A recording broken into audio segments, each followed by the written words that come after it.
Hello everyone, आप सबका Narayan education institutions में स्वागत है। मैं हूं आपकी बायोलॉजी टीचर अर्पिता। और जैसे आप सबको पता है कि हमने यहाँ पे नारायणा ग्रुप में एक वन शॉट का सीरीज स्टार्ट किया हुआ है, जिसमें कि हम सारे चैप्टर्स आपके 10th बोर्ड से रिलेटेड कवर करने वाला है in a very short amount of time, and that will be a quick encapsulation of all the topics that will be included in the chapter। और उसमें से हम डिस्कस करेंगे बिना कुछ छूटे, और सारे टॉपिक्स जैसे आपके दिमाग में घुस जाए वैसे हम कोशिश करने वाले हैं। सो आज हम लेने वाले हैं साइंस का बायोलॉजी में एक इंपॉर्टेंट चैप्टर जो है हाउ डू ऑर्गेनिजम्स रिप्रोड्यूस। ठीक है, जैसे कि आपको पता है ये एक बहुत इंपॉर्टेंट चैप्टर है। इस चैप्टर से कम आपको 6 मार्क्स मिल सकता है। ठीक है, so you can expect around 6 marks. 6 marks में से हम इसको अगर डिवाइड कर दें तो आपको एक 5 मार्क्स का लॉन्ग आंसर क्वेश्चन एक्सपेक्ट किया जा सकता है, और एक 1 मार्क का वेरी शॉर्ट आंसर क्वेश्चन जो कि मोस्टली एक ऑब्जेक्टिव क्वेश्चन रहता है।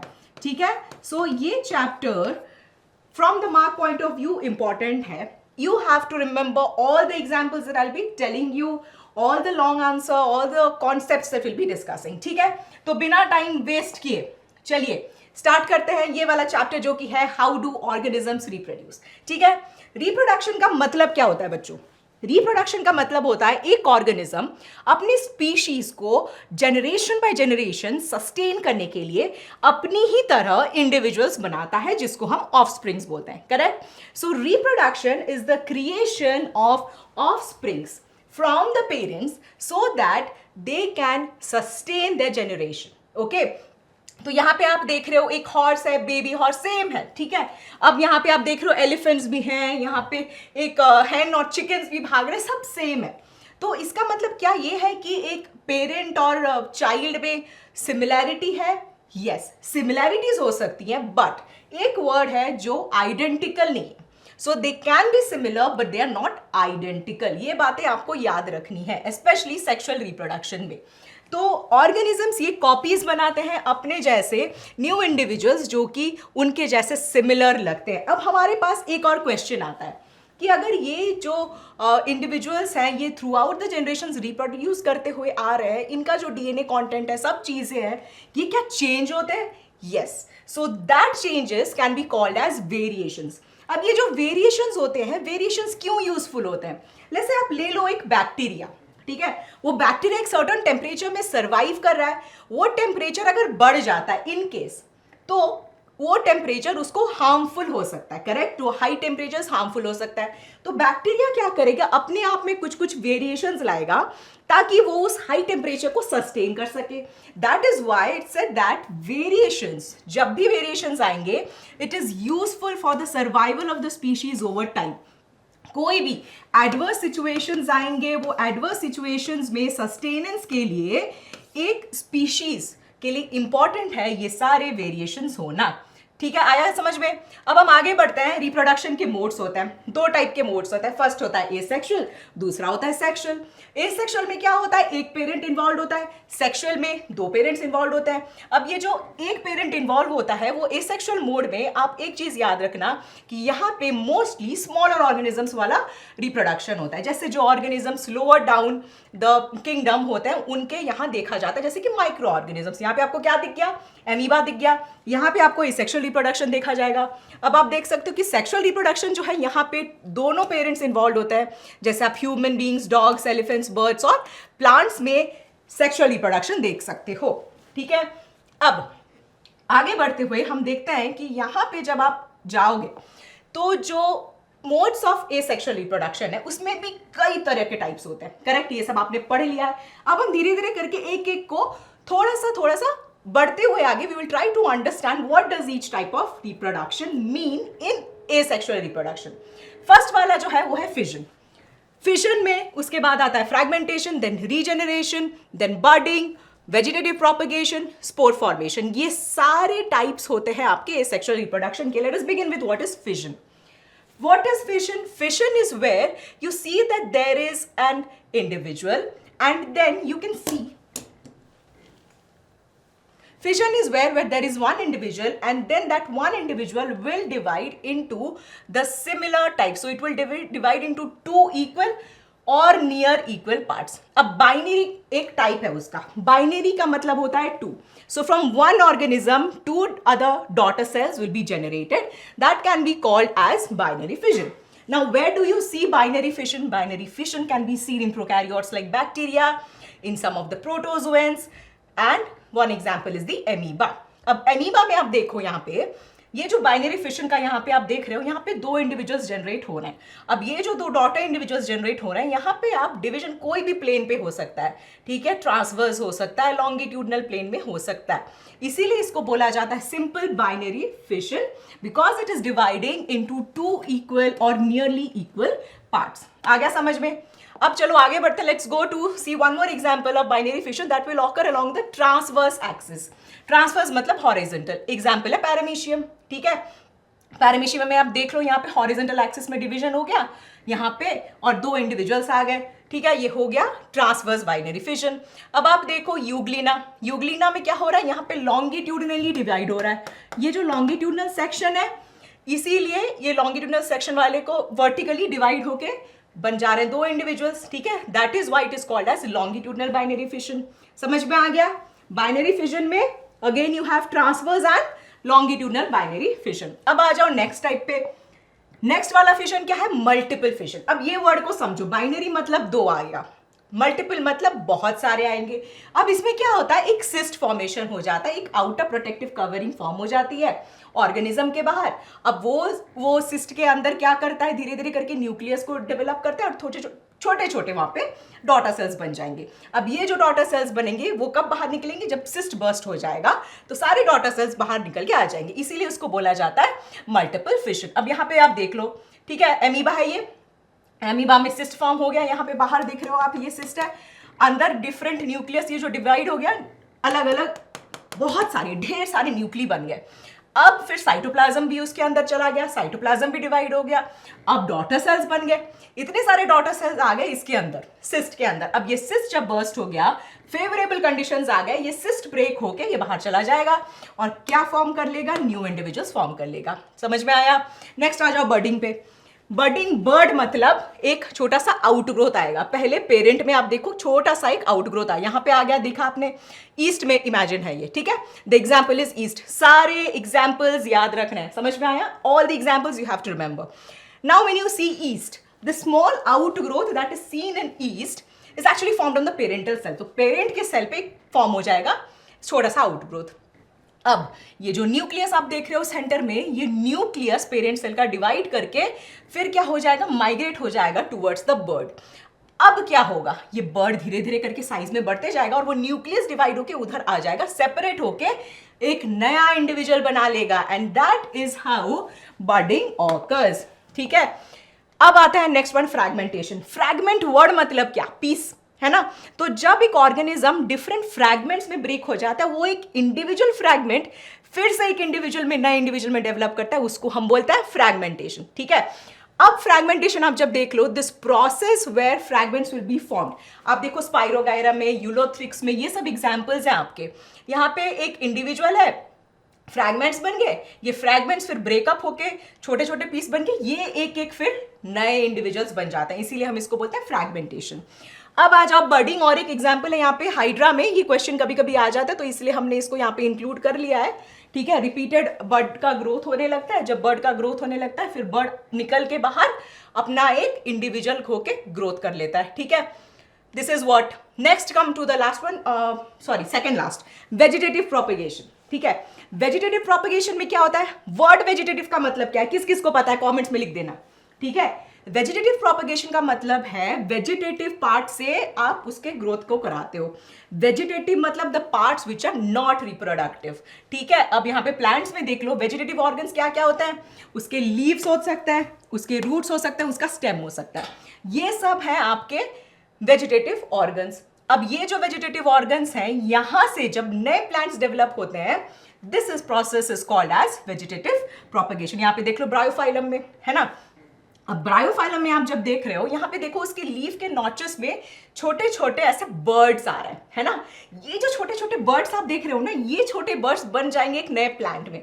अब जब ये नए प्लांट में आ जाते हैं तो ये क्या करा जाता है, कभी कभी हम लेयरिंग भी करते हैं, कभी हम ग्राफ्टिंग भी करते हैं। ये देख लो यहाँ पे टेक्निक्स हैं, है ना, अलग अलग, ये रूट्स को लेके किया गया है, यहाँ पे ये स्टेम को लेके किया गया है ना। तो आप यहाँ पे देखो स्टेम, ये रोज प्लांट को लेके किया गया है। तो ये जो डिफरेंट एग्जांपल्स है ना, ये वेजिटेटिव प्रोपगेशन में यूज होता है। जब आपके प्लांट्स फ्लावर बेयर और फ्रूट्स बेयर करने मतलब नहीं कर पा रहे हैं, तो हम क्या करेंगे, इनसे वेजिटेटिव प्रोपगेशन कराएंगे। इसका एडवांटेज ये रहता है कि इससे धीरे धीरे करके उसकी जो कैपेसिटी लॉस्ट हो गई रहती है, उनको हम प्रोपगेट करके नए प्लांट्स इंडिविजुअल्स बना सकते हैं। यहाँ पे आप देख लो कितने सारे एग्जांपल्स हैं वेजिटेटिव प्रोपगेशन से, पूरा का पूरा सिमिलर इंडिविजुअल जेनरेशन वाइज बन सकता है। अब आप आ जाओ नेक्स्ट वाले पे, जो कि है स्पोर फॉर्मेशन या स्पोर्युलेशन। ये क्या होता है यहाँ पे, स्पोर फॉर्मेशन स्पोर्युलेशन वर्ड से ही क्लियर है कि एक स्पोर बनता है। अब जब एक ऑर्गेनिज्म, या यहाँ पे देखो ब्रेड, ठीक है, ब्रेड पे मोल्ड फॉर्म हो गया जो कि इसको बोलते हैं राइजोपस, है ना। अब यहाँ पे छोटे छोटे ऐसे देखो थ्रेड लाइक स्ट्रक्चर्स बन रहे हैं, इसको हम क्या बोलेंगे, हाइफा बोलेंगे, है ना। अब ये जो हाइफा आप देख रहे हो, यहाँ पे एक बल्ब लाइक छोटा सा बना हुआ है, उसको क्या बोलते हैं, स्पोरेंजिया। अब ये जो स्पोरेंजिया है उसमें बनते हैं छोटे स्पोर्स, ठीक है। अब ये जो स्पोर्स होते हैं, स्पोर्स में क्या रहता है, वॉल्स रहते हैं, वॉल्स। क्यों, क्योंकि अनफेवरेबल कंडीशन में उसको प्रोटेक्ट करने के लिए, there you can see that they will be having these walls.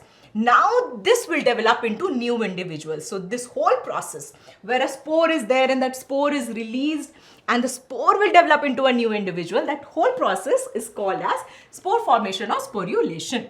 आ गया समझ में, क्लियर है यहाँ तक। अब आ जाओ एक और टर्म पे जिसको हम बोलते हैं टिश्यू कल्चर। अब आपको पता है कि प्लांट्स में there different types of tissues, right, mainly classified under meristematic and permanent tissues. You all know that the meristematic tissues are the actively dividing tissues, right? So अब जब ये एक्टिवली डिवाइड कर रहे हैं, इसका कुछ तो यूज किया जाए, है ना। तो टिश्यू कल्चर में क्या किया जाता है, ये एक्टिव डिवाइडिंग टिश्यूज जो कि मेरिस्टेमेटिक टिश्यूज होते हैं, उनको आप एक्सट्रैक्ट करो, उनको रिमूव करो। ग्रोथ टिप, प्लांट में ग्रोइंग टिप्स होते हैं कि नहीं, मेरिस्टेमेटिक में apical meristem, lateral meristem, intercalary meristem पढ़ाई कि नहीं ग्रेड 9th में, है ना। तो ये जो मेरिस्टेमेटिक टिश्यूज होता है, इसको हम क्या करेंगे, लेके जाएंगे। अब इसको एक आर्टिफिशियल मीडियम में रखेंगे, ठीक है। आर्टिफिशियल मीडियम जैसे न्यूट्रिएंट अगर में हमने रख दिया, अब हम इसको ग्रो कराएंगे धीरे धीरे करके ना, ये ग्रुप ऑफ सेल्स फॉर्म करने लगेंगे and that group of cells is called as a callus. Got it? Now this callus is the undifferentiated tissues and what we'll do? Now we will add in hormones to it. क्या hormones add करना है?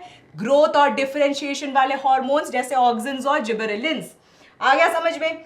अब हम जब auxins और gibberellins वहां पे add कर रहे हैं, when we are adding it there, then they will mature into small plants. Plantlets में ग्रो हो जाएंगे. अब ये प्लांटलेट्स को लेके आपको क्या करना है, ग्रो कराना है फील्ड में लेके, and then they will form the mature plants. ठीक है, ये हो गया आपका ए सेक्सुअल रिप्रोडक्शन खत्म. शॉर्टकट में हमने पूरा कराया है, वन शॉट में हमने सारे एग्जाम्पल्स कवर के, बेसिक कॉन्सेप्ट कवर के. यहाँ से आपको एग्जाम्पल्स याद रखना है, 1 मार्क क्वेश्चन में आ सकता है. बर्डिंग अच्छे से याद रखना है, क्वेश्चन आ सकता है अमीबा का. ठीक है, फ्रैगमेंटेशन के एग्जाम्पल्स मोस्टली पूछे जाते हैं, ये सब आपको अच्छे से याद रखना है. Alright, now let us move on to sexual reproduction. अब आपने देख लिया बच्चों ए सेक्सुअल रिप्रोडक्शन, ठीक है.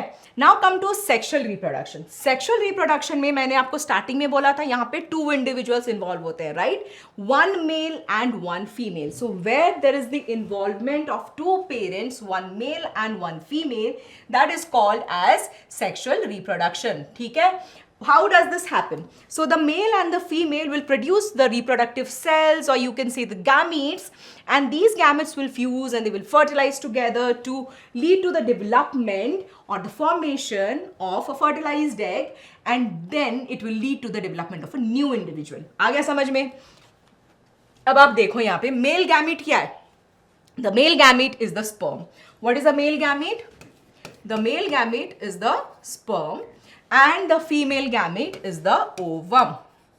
So the male will produce the sperm and the female will produce the ovum. The male gamete, that is the sperm, is motile. That means it can move and it is smaller in size, whereas the ovum is larger and it contains the stored food. It is non-motile. It does not, move as compared to the sperm, even though it moves from the ovary to the fallopian tube. वो मैं आपको detail में बताऊंगी अभी. ठीक है, वहां पे चलने से पहले हम पहले और एक चीज देख लेते हैं कि ये जब फॉर्मेशन हो जाता है, जब स्पर्म आ जाता है ओवा के साथ फ्यूज होने के लिए, वो होल प्रोसेस को हम बोलते हैं फर्टिलाइजेशन। और वो फर्टिलाइजेशन से हमको क्या मिलता है? We get a zygote. Got it? So this zygote that is formed, that will now differentiate and that will divide and then embryo will be formed. That whole process is there. Okay, but why is sexual reproduction important? मैंने firstly आपको बता दिया था कि sexual reproduction क्यों important है, क्योंकि वहां से वेरिएशंस प्रोड्यूस होते हैं। Correct?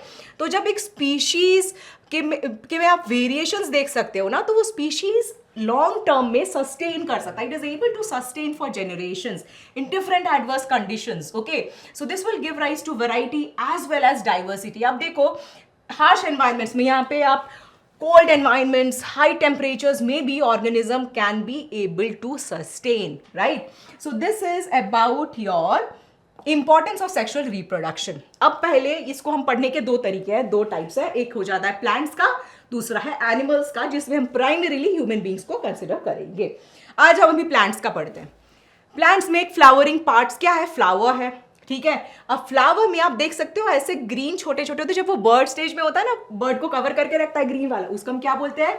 They are called as sepals. ये वाला स्ट्रक्चर बहुत इंपॉर्टेंट है, प्रैक्टिस कर लेना अच्छे से। ठीक है, अब सेपल्स का काम क्या है? Sepals will protect the flower and they will perform this process of protection. Now you find the colorful parts. Colorful parts are what? These are the petals.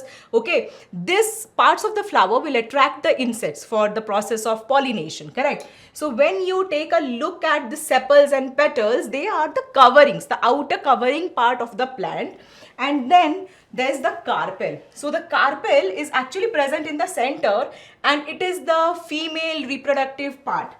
एक फ्लावर में मेल रिप्रोडक्टिव पार्ट होता है, female reproductive part होता है। ठीक है, female reproductive part जो है that is called as the carpel. अब कार्पेल में भी 3 पार्ट्स होते हैं, ये याद रखना है आपको। पहला है ओवरी, जो बॉटम का स्वेलन पार्ट है। The next is the style which is the middle elongated tubular part, and the final one is the stigma which is the top bulb like portion that you're seeing here, that is the terminal part. Okay, and this part can be sticky. Now this 3 parts are combinedly called as the carpel, which is the female reproductive part. अब male reproductive part क्या हो गया? Male reproductive part हो गया ये आपका filament और anther. Anther और फिलामेंट, जो एंथर रहता है ना, वो आपका मेल गैमेट जो कि रहता है, जो पॉलन ग्रेन्स होते हैं उसको प्रोड्यूस करेगा, फिलामेंट उसको कैरी करके लेके आएगा। अब ये दोनों को हम कंबाइनली क्या बोलते हैं? Stamen. So stamen is the male reproductive part and the carpel is the female reproductive part. Got it? अब हमने ये तो एक फ्लावर में देख लिया कि ये कहाँ कहाँ पे प्रेजेंट है, ये क्या क्या कंबाइन करता है। क्लोजर लुक देख लो, ये क्या है? एंथर है। मैंने बोला जब एंथर है तो एंथर में पोलन ग्रेन्स फॉर्म होते हैं, बट कैसे? यहाँ पे एक बाइलोब स्ट्रक्चर आप देख रहे हो, 2 lobes are present here. Okay, so these 2 lobes actually will produce the pollen grains. यहाँ पे देख लो छोटे छोटे छोटे छोटे बने हैं ना, ये क्या है? पोलन ग्रेन्स है। अब यहां से जो पोलन ग्रेन्स है, एक पोलन ग्रेन में 2 मेल गैमीट्स होते हैं, ये याद रखना है। मैं बाद में आऊंगी इस चीज पे, अभी के लिए आप याद रखो कि एक पोलन ग्रेन में 2 मेल गैमीट्स प्रोड्यूस होते हैं। ठीक है, अब आ जाओ ओवरी पे। ओवरी पे आओ, देखो यहाँ पे क्या है, ये देख रहे हो? मैंने बोला था ना नीचे का एक रहता है स्वलन पार्ट, ये हो गया, और ये रहता है एक ओव्यूल उसके अंदर। ओव्यूल्स में क्या क्या आपको मिलेंगे? एक एम्ब्रियो सैक, ये हो गया, ये येलो पोर्शन आप देख रहे हो, this is the embryo sac. Now at the bottom of the embryo sac what do you find? You find the egg cell, which is the female gamete, and at the center you find the secondary nucleus. ठीक है, अब जब pollination होता है, pollination का मतलब क्या? Pollen grains जो कि मेल गैमेट्स होते हैं वो ट्रांसफर हो जाएंगे कहाँ पे? Anther to the stigma. Anther से पॉलन ग्रेन्स प्रोड्यूस होके they will come to the stigma, that is the sticky part, right? That process is called as pollination. Pollination के भी टाइप्स होते हैं, self pollination, cross pollination. Differences can be asked to you in the examination, so remember the differences between self and cross pollination. What is self pollination? When there is the transfer of pollen grains from the same flower or another flower in the same plant, that is called as self pollination. All right, यहाँ पे आप देख सकते हो same flower के अंदर हो रहा है, यहाँ पे सेम प्लांट में 2 फ्लावर्स के बीच में हो रहा है, इसीलिए हम इसको बोल रहे हैं सेल्फ पॉलिनेशन। अब नेक्स्ट आप देखो क्रॉस पॉलिनेशन। क्रॉस पॉलिनेशन में जब एक फ्लावर से दूसरे फ्लावर अनदर प्लांट में टू अलग अलग प्लांट्स हैं बट सेम स्पीशीज के होंगे, then that is called as cross pollination. Got it? Cross pollination is when it is the pollination happens from same species but in different plants. Got it? अब आप आ जाओ और एक चीज पे, जब रिप्रोडक्शन होता है ना, एक बार पॉलिनेशन है, उसके बाद क्या होता है, पोलन तो आ गया, प्रोड्यूस हो गया एंथर में, now it has landed on the stigma. After it has landed on the stigma it has to reach the female germ cells यहाँ पे ओवरी के अंदर, है ना. तो अब ये होगा कैसे, अभी यहाँ पे आप देख लो, ठीक है. इसके अंदर क्या क्या है, इसके अंदर दो, हमने बोला था पहले कि 2 male gametes will be there inside 1 pollen grain. अब पोलन ट्यूब जो रहता है उसका काम क्या है, यहां से ये जो 2 मेल गैमेट्स हैं ये आ गए. अब ये जो 2 मेल गैमेट है न्यूक्ली में, ये कहां पे जाएगा, ये देखो एक आ गया इधर, पोलन ट्यूब है, ये देखो फर्स्ट वाला आ गया, कहां पे आया, ये देखो first will come and it will enter the egg cell. Okay, egg cell enter करके एग सेल के न्यूक्लियस के साथ पहला वाला फ्यूज कर गया. दूसरा वाला क्या किया, दूसरा वाला अभी आ रहा है, देखो the second one will come and it will move towards the 2 polar nuclei in the central cell. So जब पोलर न्यूक्ली होते हैं उसके साथ एक फ्यूज करेगा और दूसरा कहां पे फ्यूज करेगा, एग सेल के साथ फ्यूज करेगा, राइट. अब ये जब 3 न्यूक्ली फ्यूज हो जाएंगे तो बनेगा आपका endosperm. And because fertilization is happening 2 times, that is why this whole process is called as double fertilization. Am I clear or am I not? If you have any doubts, write down in the comment section, we'll get back to you. Okay, so this is where you have all together 2 fertilization. So this process is called as double fertilization. अब ये उसका definition हो गया क्या है. अब हम और नेक्स्ट पार्ट पे आएंगे कि उसके बाद क्या होता है. Once the fertilization has happened, flower का तो पर्पस सर्व हो गया, उसमें जो आपके स्टैमेंस हैं, पेटल्स हैं, स्टाइल है, स्टिग्मा है, क्या होगा उनका, दे विल विदर, आई मीन वो नीचे गिर जाएंगे, they will fall of. Okay, so that is what happens with them. Ovary क्या होगा, ओवरी में तो हो गया आपका फॉर्मेशन, तो ओवरी बड़ा होके ये एक फ्रूट बना लेगा and the outer ovarian wall will form the fruit wall. ovary का जो wall होता है that will form the fruit wall. I hope I am clear till here. Okay, and the ovules will form the seeds. ये सब आपको याद रखना है, ovary से क्या बन रहा है, ovule से क्या बन रहा है, उसके wall से क्या क्या चीजें बन रही है. Now the seed which is there, the seed will contain the embryo or the future plant. So जब ये seed क्या होता है, favorable conditions मिल जाते हैं, germinate कर जाता है, then that germination process will lead to the development of a mini plant or a seedling or a planting. ठीक है, तो वो जब develop कर जाएगा under appropriate conditions, that process of development of the seed is called as the process of germination. आ गया समझ में, ये हो गया हमारे प्लांट्स में रिप्रोडक्टिव पार्ट्स क्या क्या होता है मेल और फीमेल में, how does the process of reproduction occur. Double fertilization में क्वेश्चंस आपके आते हैं, आपको याद रखना है. Okay, you have to remember all these processes, all the parts involved. Now let us move on to human reproduction. Males or females में क्या होता है, when does it all start? When the puberty starts in human beings, in both males and females, there are certain changes which are seen. General changes can be hair growth, oily skin, pimples, new body features, the body awareness, emotional changes, psychologically. Okay, physically, you see specifically in girls, there'll be breast development, menstruation will occur, facial hair growth will be seen in boys, and voice cracking or voice development, hoarse structure आ जाएगा, Adam's apple formation हो जाएगा, है ना. तो ये सब चीज़ें होती हैं, vocal cords enlargement में, thickness में, thinness, सब changes होते हैं puberty में, hormones change होते रहेंगे, right. And then sexual maturation, जो सबसे important part है, रिप्रोडक्टिव जो टिश्यूज होते हैं, जो गैमीट्स होते हैं, they will mature. So the male gametes and the female gametes will be matured. Now let us take up the male reproductive system first. जो मेल रिप्रोडक्टिव सिस्टम है ना बच्चों, वहां पे आपको हमेशा एक चीज याद रखनी है कि एक मेल प्राइमरी रिप्रोडक्टिव ऑर्गन रहेगा, उसके साथ साथ एक्सेसरी ऑर्गन्स रहेंगे. तो प्राइमरी रिप्रोडक्टिव ऑर्गन क्या है मेल्स में, दैट इज द टेस्टीज. अब टेस्टीज क्या करता है, टेस्टीज जो है आपके मेल गैमेट्स प्रोड्यूस करता है. मेल गैमेट्स क्या होते हैं, आपके स्पर्म्स होते हैं, करेक्ट. अब ये जो टेस्टीज है ये होता कहाँ पे है, टेस्टीज एक्चुअली लोकेटेड होता है स्क्रोटम के अंदर, बॉडी के बाहर. स्क्रोटम एक सैक लाइक स्ट्रक्चर है, but why is it present outside the body? It is present outside the body because it needs a temperature of at least 2 degree Celsius lower than the body temperature, so that it can maintain the sperm formation and the nutrients that the sperms need for its nourishment. ठीक है, तो sperm formation process के लिए testis को scrotum के अंदर रहना पड़ेगा. स्क्रोटम का टेम्परेचर ऑलमोस्ट 2 डिग्रीज नीचे होना चाहिए बॉडी के टेम्परेचर से. आ गया समझ में? अब टेस्टिस और क्या करता है? Testis also secrets a hormone that is the testosterone. अब ये जो टेस्टोस्टेरॉन है ये क्या करता है?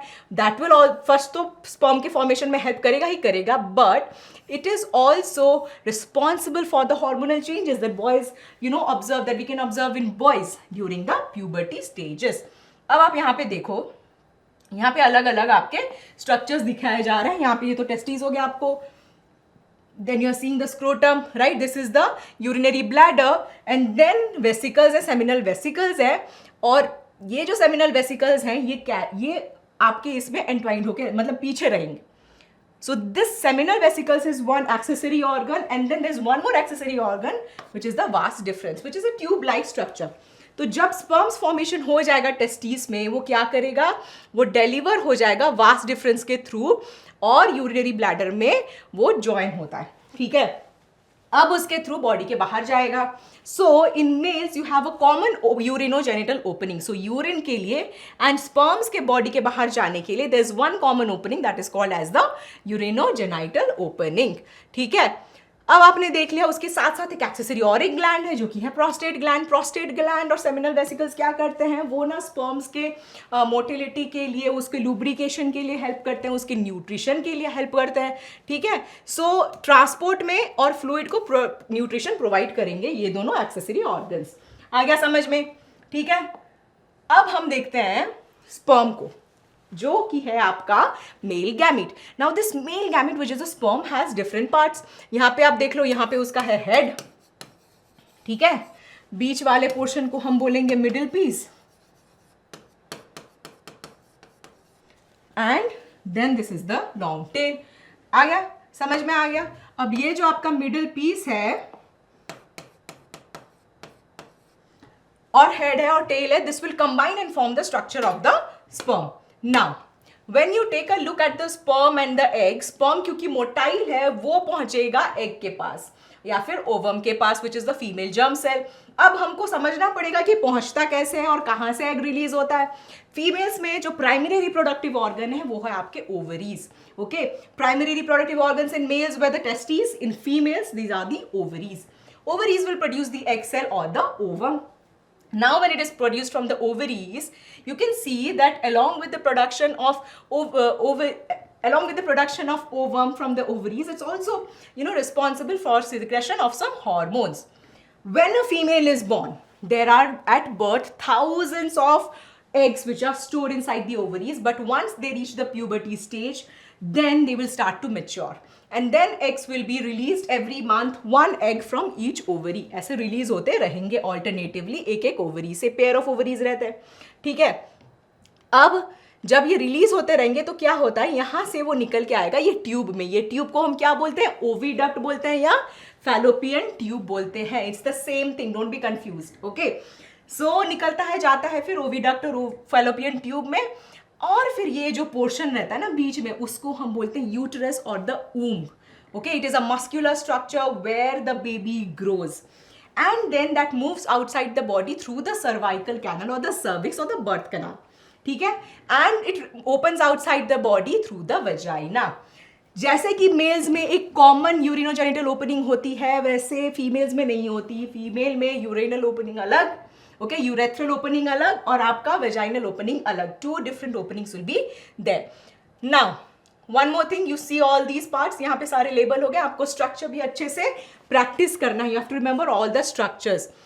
सो जब ये जो स्पर्म्स रहते हैं वो ट्रैवल करके वेजाइनल ट्रैक्ट के थ्रू जाते हैं आपके इधर ओविडक्ट में, फैलोपियन ट्यूब में, वहाँ पे आपका ओवम मिल जाता है उनको, तो वो फर्टिलाइज होके बना देता है आपका zygote. So the fertilized egg is called as the zygote. Now the zygote will undergo some differentiation and then that will go and implant. Implantation next process होता है fertilization के बाद. Implantation कहाँ पे होती है? Implantation happens in the uterus. ठीक है, और in the womb. So there in the lining of the uterus, once it starts to implant, it also starts to divide. और डिवाइड कर करके धीरे धीरे आप देखो यहाँ पे ये जो है ये ग्रेजुअली स्टेजेस फॉर्म करते जा रहा है, ठीक है। And once it forms all this stages it is finally implanted. जब ये इम्प्लांट हो जाता है ना तब हमको समझ में आता है कि it is pregnancy. Okay, so this is the initiation of pregnancy once the implantation has occurred in the uterine wall. ठीक है। अब जब यहाँ पे इम्प्लांटेशन हो गया है उसके बाद क्या होगा, डिफ्रेंसिएशन होगा अलग अलग टिश्यूज में, देन बेबी का डेवलपमेंट होते रहेगा। Now that embryo will develop, it will divide and differentiate and different stages will lead to the formation of the foetus. Embryo से फिर क्या बनेगा, फीटस बनेगा। अब जब ये फीटस रहता है यूट्रस के अंदर, हाउ डज इट सस्टेन, वहाँ पे एक फॉर्मेशन होता है एक प्लेसेंटा का। प्लेसेंटा क्या होता है, एक स्पेशल टिश्यू है जो कि मदर को फीटस से कनेक्ट करता है। ये एक डिस्क टाइप का होता है, वहां पे आप देख लो, ठीक है, जो यूट्रिन वॉल में जाके एम्बेड हो जाएगा। अब क्या है, बच्चे को सारे न्यूट्रिएंट्स, जैसे उसको जो भी चाहिए, गैसेस चाहिए, उसको न्यूट्रिशन चाहिए, सब कुछ उसको वहां से मिल जाएगा। Okay, so large surface area वहां से प्रोवाइड हो जाता है बिकॉज वहां पे छोटे छोटे से प्रोजेक्शंस आते हैं विलाई की तरह। Okay, so that will allow the passage of different gases from the mother to the child, to the growing child. हो गया, दिस इज इनफ। अब हम चलेंगे आगे बढ़ते हैं थोड़ा सा, ये उतना ज़्यादा इंपॉर्टेंट नहीं है, बस ये देख लो आप। इसमें क्या है, हम स्टडी करते हैं, उसके बाद जब धीरे धीरे करके फीटस डेवलप होता है, वो पीरियड को हम बोलते हैं जेस्टेशन पीरियड। क्या बोलते हैं, जेस्टेशन पीरियड। ये जो जेस्टेशन पीरियड होता है this is for 9 months। Okay, 9 months in the females, in human beings it is for 9 months। अब जब ये gestation period complete हो जाता है, बेबी पूरा डेवलप हो जाता है, then through the secretion of certain hormones uterine walls contract होने लग जाते हैं। ठीक है, जब वो contract होने लग जाते हैं then you know that this is the time for the baby to be expelled out of the body, and that process of expelling out or delivering the baby out of the body is called as parturition। ये terms याद रख लेना बच्चों, ठीक है। और ये embryo का डेवलपमेंट और ये सब क्वेश्चंस भी पूछे जाते हैं, तो ध्यान से सारे प्रोसेसेस याद रखना। फर्टिलाइजेशन हो गया, इम्प्लांटेशन हो गया, जेस्टेशन हो गया, उसके बाद पार्चुरेशन हो गया, ये सब चीजें आपको याद रखनी है। और बीच में डिफ्रेंसिएशन वो सब होता ही है। अब जब बेबी डिलीवर हो जाता है, इम्प्लांटेशन हो जाता है, तो वो सेट है कि okay now you have got a new individual. But कभी कभी ऐसा होता है कि मेल एंड फीमेल गैमीट्स होते हैं but the egg does not get fertilized. उस स्टेज में क्या होता है, obviously every month the uterus is preparing itself for that, but if the egg is not fertilized and it has not gotten an fertilized egg, then what happens to it, then the uterine wall starts to shed, जो कि build-up हुआ रहता है to carry a baby वो healthily, it will start to release mucus and blood। so lining जब thick और spongy हो जाता है और उसको fertilized egg नहीं मिलता है, तो वो क्या करेगा, यहां से लाइनिंग को जरूरत नहीं है। Now if this lining is not needed, now what is happening, the blood and mucus will be released from this through the vagina। okay, so the lining of the uterus will be broken down, it will gradually release blood and mucus। अब ये जो blood और mucus release होता है every month, this cycle is called as menstruation. क्या बोलते हैं इसको, मेंस्ट्रुएशन या फिर मेंस्ट्रुअल साइकिल। जो मेंस्ट्रुअल साइकिल होता है वो फीमेल्स में on an average it is a 28 to 35 days cycle and it lasts for about on an average from 3 to 4 days या फिर 2 to 8 days भी लास्ट करता है किन किन फीमेल्स में। सो ये साइकिल में आपको पता चलता है कि the egg is not fertilized. अब जैसे ये सब प्रोसेसेस होते हैं through the process of reproduction the population increases, but also care should be taken that the reproductive health should be maintained, otherwise there will be the spread of what, sexually transmitted diseases। so to control the spread of sexually transmitted diseases, reproductive health has to be considered of has to be made very very important। अब reproductive health maintain करने के लिए आपको क्या क्या करना है ताकि आपको ऐसे सेक्सुअली ट्रांसमिटेड डिजीजेस ना हो। जो सेक्सुअली ट्रांसमिटेड डिजीजेस होते हैं they can be of different types, some examples could be gonorrhoea, syphilis which are bacterial, then you can see that there are viral sexually transmitted diseases like AIDS and warts. Okay, so all these diseases can be avoided. So to avoid these transmissions and these infections, we have to take certain precautions. ठीक है, क्या क्या precautions होता है, different methods होते हैं इसको करने के लिए. तो ये जो मेथड्स होते हैं, इन मेथड्स को हम बोलते हैं कॉन्ट्रासेप्टिव मेथड्स. अब ये अलग अलग तरीके के होते हैं. इसका एक चार्ट बना के आपको एक्सप्लेन किया जा रहा है, इसको ध्यान से आप देखिए. ठीक है, फर्स्ट जो है आपका वो है बैरियर मेथड. बैरियर मेथड में क्या होता है, एक वॉल बिल्ड कर दिया जाता है, एक बैरियर हो जाता है ताकि एसटीडी से प्रोटेक्ट हो सके. मेल्स में they can wear a condom, females में they can be a diaphragm which will prevent the entry of sperms and STDs can be protected. अब जब आप देखते हो केमिकल मेथड में, एक तो हो गया बैरियर मेथड, नेक्स्ट आता है आपका केमिकल मेथड. केमिकल मेथड में क्या होता है, ओरली आप पिल्स ले सकते हो, वो आपके हार्मोन्स को इंपैक्ट करेंगे और फिर आपका जो प्रोसेस है मतलब रिप्रोडक्शन और उसका, वो कंट्रोल में रहेगा, है ना. तो हार्मोनल बैलेंस को वो चेंज करके, बट इसका एक साइड इफेक्ट्स भी हो सकता है. इसके कई साइड इफेक्ट्स होते हैं, इसीलिए केमिकल वेज को लोग ज्यादा प्रिफर करते नहीं हैं. अदर कॉन्ट्रासेप्टिव मेथड्स भी होते हैं. क्या क्या होता है अदर में, आप देखो सबसे इंपॉर्टेंट है आपका IUCD. IUCD का फुल फॉर्म क्या है, इंट्रा यूट्रिन कॉन्ट्रासेप्टिव डिवाइस. इसका मतलब एक कॉपर टी. कॉपर टी से रिलेटेड क्वेश्चंस आता है बच्चों, आप ध्यान से रखो इसको याद.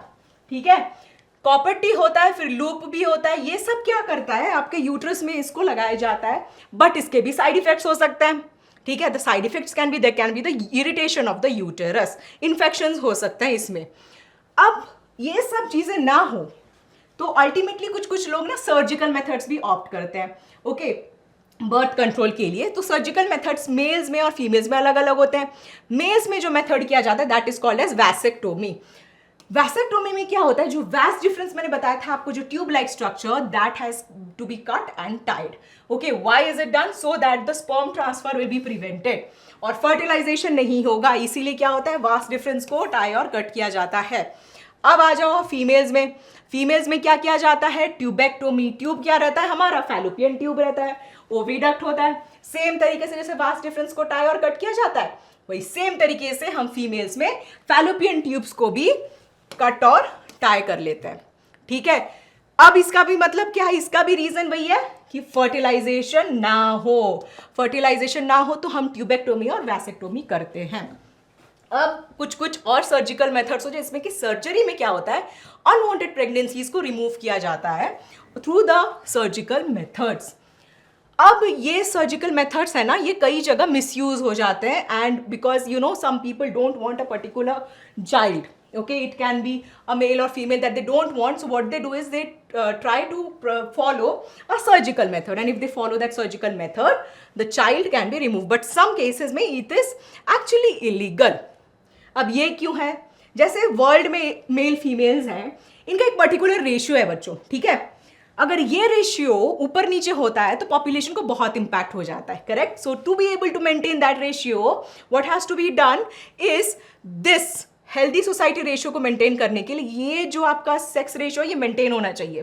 क्योंकि फीमेल फीटिसाइड बढ़ते जा रहा है. जब पेरेंट्स को पता चलता है कि फीमेल है, it is killed in the womb, it is surgically removed, then that ratio will decline. Okay, so therefore India में एटलीस्ट जो प्रीनेटल सेक्स डिटर्मिनेशन है ना, इसको हमने प्रोहिबिट कर रखा है. आया समझ में. इससे क्या होता है, आपके जो फीमेल फीटिसाइड का नंबर है ना, ये धीरे धीरे कम होते जाता है. ठीक है, but the human population has to be controlled. Okay, so it has to be controlled because the resources are also lacking और धीरे धीरे सब चीज़ें कम होती जा रही है.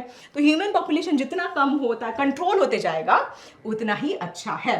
सो इसीलिए हम ये सारे मेथड्स यूज करते हैं so that the unwanted pregnancies can be prevented. Alright, so ये हो गया आपका होल चैप्टर. हमने पूरा फिनिश कर दिया. सारे टॉपिक्स हमने ले लिए हैं.